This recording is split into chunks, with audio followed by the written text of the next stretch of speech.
আসসালামু আলাইকুম dear viewers, কেমন আছেন সবাই? নিশ্চয়ই ভালো আছেন, দোয়া রইলো। আজকে আমি আপনাদের সাথে এখানে শেয়ার করব আমাদের একটা স্কুলের পার্টি। আর স্কুলের ইমাইএসের পার্টি, আর এই পার্টির আয়োজন করেছেন আমাদের শ্রদ্ধেয় সাবিক স্যার এবং শ্রদ্ধেয় গফুর স্যার। এরা দুইজনই হজে যাচ্ছেন, কুয়েত থেকেই যাচ্ছেন। সেই উপলক্ষে আমাদের স্কুলের পিরিয়ডের পরে আমাদেরকে এই আয়োজন করেছেন আর কি। এখানে খাবার অর্ডার করা হয়েছিল, যেহেতু ম্যাক্সিমাম ইন্ডিয়ান টিচাররা ইন্ডিয়ান খাবারই প্রিফার করে।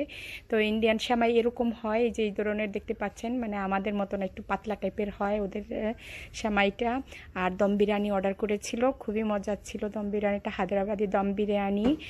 আর এখানে আরেকটু কথা বলে রাখি, এখানে আমাদের যে মানে স্কুলের যে প্রোগ্রামগুলো হয়, বিভিন্ন পার্টিগুলোতে আমরা অনেক এনজয় করি মাশাল্লাহ। অনেক মানে আমাদের টিচাররা সবাই অনেক ভালো, অনেক মিশুক টাইপের। যেহেতু আমি একমাত্র বাংলাদেশি টিচার, অন্য কোনো বাংলাদেশি টিচার এখানে নেই, তারপরও কোনো রকমের ডিসক্রিমিনেশন বা কোনো কিছু এখানে নেই আলহামদুলিল্লাহ। সেজন্য আমি সবসময় আল্লাহর কাছে শুকরিয়া আদায় করি।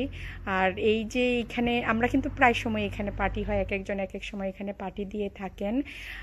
এখানে এই জিনিসটা আমার কাছে অনেক ভালো লাগে, মানে একটা ফ্যামিলি ফ্যামিলি ভাব থাকে আর কি। আর কি কি অর্ডার করেছিলেন এই খাবারের মধ্যে আমি দেখাচ্ছি। এখানে তো রায়তা দেখতে পাচ্ছেন, রায়তা,